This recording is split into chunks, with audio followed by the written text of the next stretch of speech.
Hello students, so we are continuing with our chapter metals and non-metals and our next topic is chemical properties of metals. अभी तक हम लोगों ने physical properties of metals and non-metals पढ़ी थी. Now chemical properties. So in the chemical properties we need to study the various reactions that take place with a metal.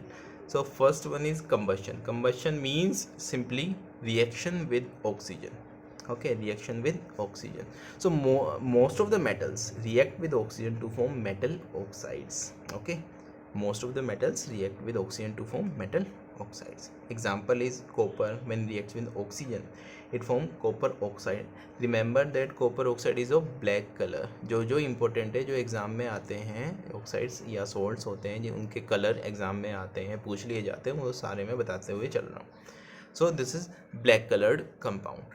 Then after कुछ और examples है like aluminium reacts with oxygen to form Al2O3 aluminium oxide, sodium reacts with oxygen to form sodium oxide, potassium with potassium oxide, and sometimes potassium also forms potassium peroxide.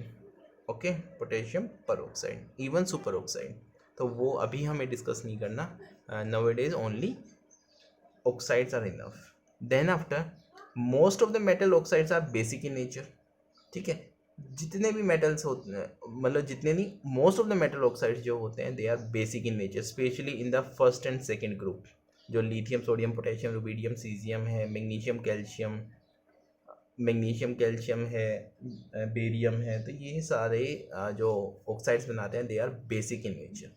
Okay, some of the oxides of metals are amphoteric in nature. Amphoteric means they behave like a basic oxide as well as an acidic oxide. Okay, example is Al2O3, ZNO.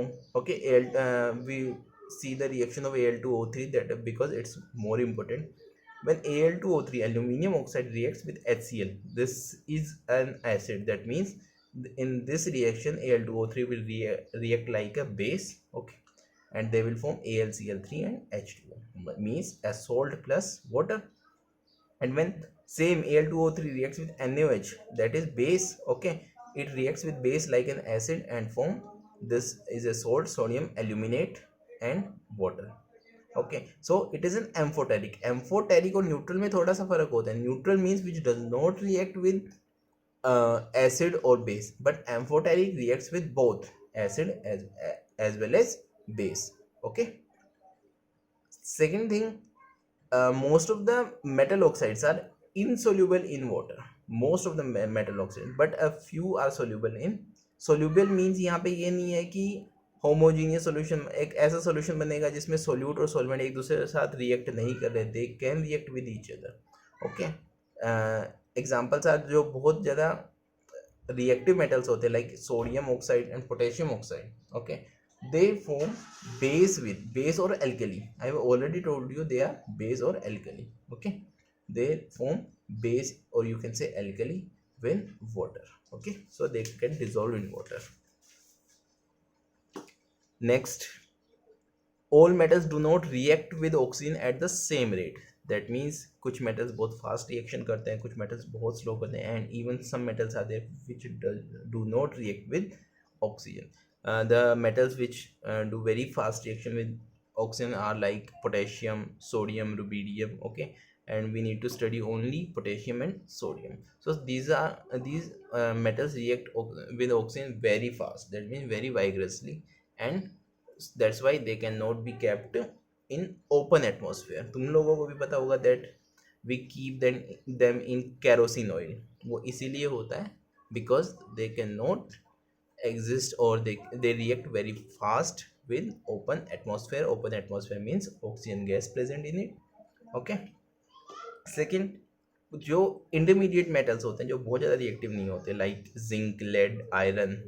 Okay, उनके अंदर क्या होता है, उनकी जो outer covering होती है, ठीक है, उसमें ऑक्सीजन के साथ रिएक्शन होती है, और वो जो आउटर कवरिंग मतलब जो outer most layer होती है that reacts with oxygen to form metal oxide, and those metal oxide keep them safer from the extra oxidation. that means जितनी भी और ऑक्सीजन आएगी वो अंदर वाला जहाँ पे जो प्योर मेटल है उसके साथ कांटेक्ट नहीं कर पाएगी, and the metal inside that layer remains safe. एक एग्जांपल में तुम्हें देता हूँ, जैसे अब ये हम लोगों ने पढ़ा था कि metals are shiny, they are lustres, लेकिन अगर तुम मेटल्स को देखते हो दे आर नॉट शाइनी। ऐसा होता क्यों है? बिकॉज जो उनकी आउटर लेयर होती है वो ऑक्सीजन के साथ रिएक्ट करके उनकी ऑक्साइड, मतलब हमें ऑक्साइड ही दिखती है। अगर हम उस मेटल को कट करते हैं, कभी किसी मेटल को कट करना, उसमें अगर छोटा सा भी कट करोगे तो उससे तुम्हें दिख जाएगा कि अंदर जो मेटल निकलता है that is very shiny, that means it is a pure metal, और the concentration of metal is very high. Okay, next silver and gold. okay, silver, gold, platinum, mainly silver and gold, they are very less reactive and they don't even react with oxygen at normal temperature। बहुत high temperature पे oxygen के साथ react कर सकते हैं, लेकिन normal temperature पे तुम लोगों ने भी देखा होगा जो गोल्ड होता है, सिल्वर होता है, उसके जो ऑर्नामेंट्स बनाए जाते हैं, ठीक है, ज्वेलरीज बनाई जाती है, वो क्यों बनाई जाती है? इसलिए क्योंकि वो खराब नहीं होते, that means they do not react with oxygen at normal temperature. One more thing I should tell you that these metals however, अगर तुम लोगों ने इन मेटल्स के वेसल्स भी देखे होंगे, जैसे हमारे कुकिंग वेयर्स होते हैं जिनके अंदर हम एल्यूमिनियम को भी यूज़ करते हैं, आयरन को भी यूज़ करते हैं, और कभी भी उनको उनकी बर्निंग नहीं देखी होगी, लेकिन अगर उसकी छोटी छोटी फीलिंग्स, उसके छोटे छोटे पार्टिकल्स लिए जाएँ, उनको बर्न किया जाए तो एक टेम्परेचर पे जाके वो बर्न होने लगते हैं और बहुत फास्ट बर्न होते हैं, ठीक है। लैब्स जो होती है उनके अंदर मैग्नीशियम की स्ट्रिप्स होती है, कभी उनको जला के देखना, they burn vigorously. Okay, next, these are the reaction of metal with oxygen, and now the reaction of metals with water।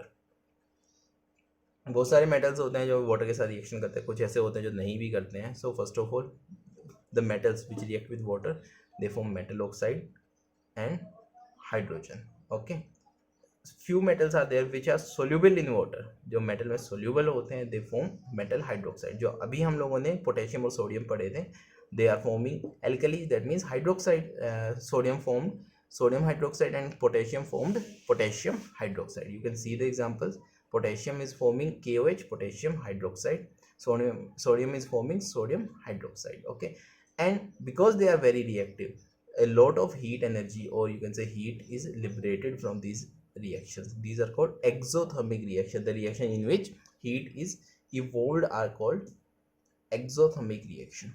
Okay, and the reaction in which heat is absorbed are called endothermic reaction।